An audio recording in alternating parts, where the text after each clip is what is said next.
Bonjour Isabelle. Bonjour. Donc je viens d'évoquer un festival qui n'est pas très connu du grand public. Oui, mais dans le milieu professionnel, si, c'est le festival Ayer qui fêtait ses 30 ans, justement. Alors c'est vrai qu'il y a de ce festival émergé, par exemple Victor Rolf, le duo Philippe et Olivera Battista qui est aujourd'hui directeur artistique chez Lacoste. Vous avez John Galliano qui a défilé pour ce défilé. Donc c'est vrai que c'était un petit peu osé pour Jean-Pierre Blanc, qui est le fondateur de ce festival il y a 30 ans. Imaginez aller ailleurs, faire venir de Paris les gens de la mode et leur dire on va faire un festival. C'était pas gagné. Donc ce sont des jeunes créateurs qui s'inscrivent, comment ça fonctionne? Alors justement, vous avez à peu près 400 créateurs qui envoient leur dossier au mois de décembre. Jean-Pierre Blanc se réunit avec la présidente du jury ou le président du jury. Sur les 400, ils vont en sélectionner 60 fin décembre et fin janvier, ils vont avec le jury, la présidente, en retenir que 10. Et donc ces 10 ont défilé ce week-end. Il y avait un défilé qui a été présenté le vendredi, le samedi et le dimanche. C'est le même, mais ça permet aussi bien aux professionnels et aussi c'est ouvert au public. Ça, c'est rare, finalement, de voir comme ça les 10 finalistes. Et donc, à l'issue du week-end, il fallait choisir sur les 10, finalement, le ou la lauréate. Alors, je vous propose déjà de découvrir ce festival. Et puis, en retour, je vous dirai qui est-ce qui a gagné. Regardez.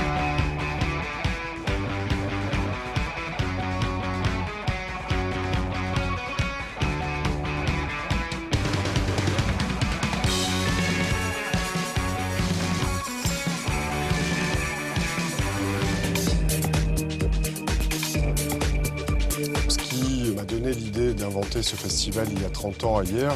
J'adore cette ville, j'y suis né. J'avais fait un stage chez des jeunes créateurs à la fin de mes études de commerce et j'ai essayé d'inventer un moment de rencontre entre les jeunes créateurs de mode et les milieux professionnels. Le cœur de la journée se situe à la Villa de Noailles. Le soir, on défile au cœur des marais salants. Tout cet ensemble fait une fête de la mode. Ce sont soit des gens qui sortent de l'école, soit des gens qui ont eu une expérience en studio et qui ont envie de lancer leur marque. Donc on est sur des gens qui sont au tout début de leur carrière. Karl Lagerfeld est directeur artistique de cette édition. Les habitudes dans le festival, c'est d'avoir toujours une maison qui parraine l'édition. Et donc cette année, c'est la maison Chanel. Le jury se compose de Virginie Viard, qui en est la présidente, puis des artistes comme Johanna Vasconcelos, Sébastien Tellier, Son Altesse la princesse Caroline de Hanovre. Je me sens pas présidente du jury, je me sens juste partie du jury. Voilà, je suis pareil qu'eux. J'ai pas envie d'avoir des ex-aequos, des trucs comme ça. Moi, ça, j'aime pas. Je trouve que c'est horrible d'être ex-aequo. Ce que j'ai vraiment envie de dire, et je sais que c'est le sentiment de tout mon jury, c'est que c'était vraiment exceptionnel. C'était dur pour eux parce que de présenter, ils ont tous parlé, présenter leur modèle, leur inspiration, tout en anglais, même les Français. Je pense qu'ils étaient tous émus, mais il y en avait 2-3 qui étaient vraiment très impressionnés.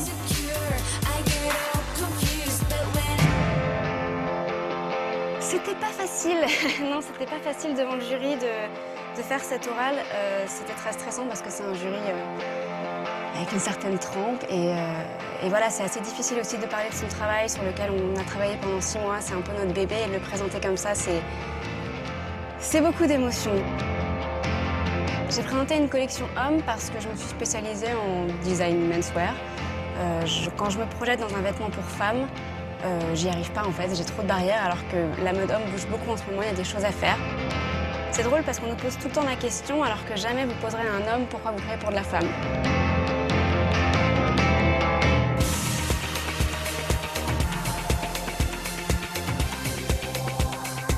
Je me dis, c'est qu'avec ce jury, avec Karl, tout le milieu de la mode va les regarder, peut-être plus particulièrement.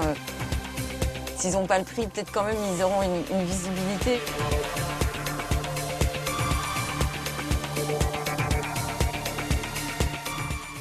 Une belle Bon, Isabelle, visibilité. la mode masculine, je vais avoir du mal à assumer. J'aime petit peu, beaucoup, mais j'aurai du mal. Alors, qui a gagné Alors, cette année? c'est une franco-allemande qui s'appelle Annélie Schubert.